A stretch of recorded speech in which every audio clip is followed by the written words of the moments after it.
दोस्तों, एक महिला अपनी बहन को अपने पति के साथ सोने के लिए कहती है क्योंकि उसको पार्टी में जाना होता है।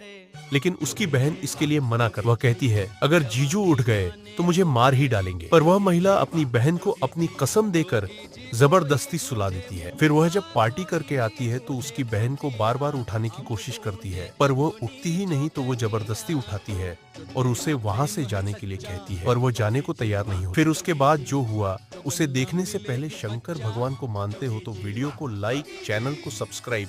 फिर उसका पति उठ जाता है और उसे थप्पड़ मारता है।